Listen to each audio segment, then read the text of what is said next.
terms of contacts and just outline where we are. First, our understanding is that the nurse remains in stable condition, and we are thinking of her, I am thinking of her constantly and hoping for her steady recovery. For the first patient, the index patient, as we call him, there were 48 contacts. Those contacts have now passed more than 2/3 of their risk period. They've all passed more than 14 days, and while it wouldn't be impossible that some of them would develop the disease, they've now passed through the highest risk period, and it's decreasingly likely that any of them will develop Ebola. Second, for the nurse who's now hospitalized, there was one and only one contact.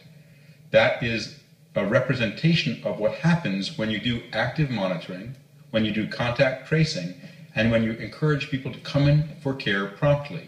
In the first patient who had Ebola in the US, 48 potential contacts. In the second, 1 potential contact. And that individual had contact before the nurse was severely ill. The nurse is not severely ill now.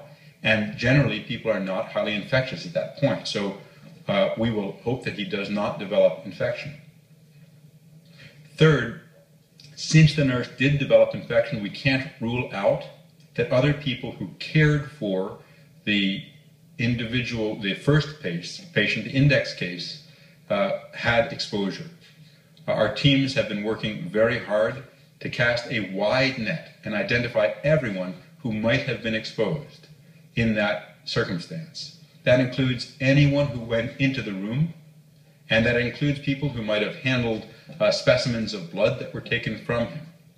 At this point, the team has identified 76 individuals who might have had exposure to the index patient. Of those 76 individuals, all will be monitored for fever or symptoms on a daily basis actively.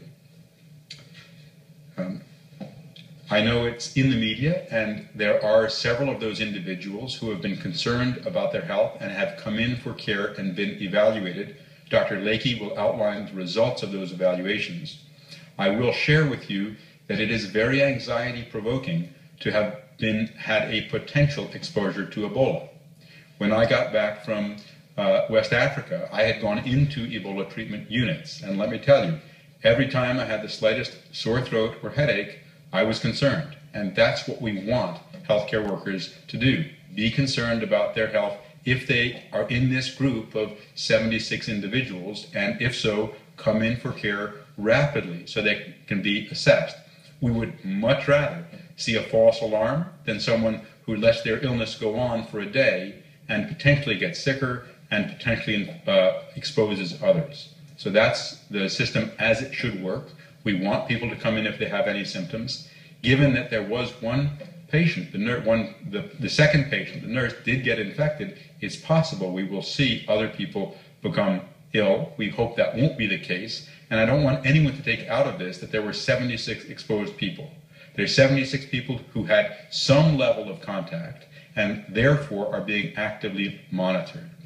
So I'll stop there and turn it over to Dr. Lakey for details of those individuals and anything else you'd like to say. David?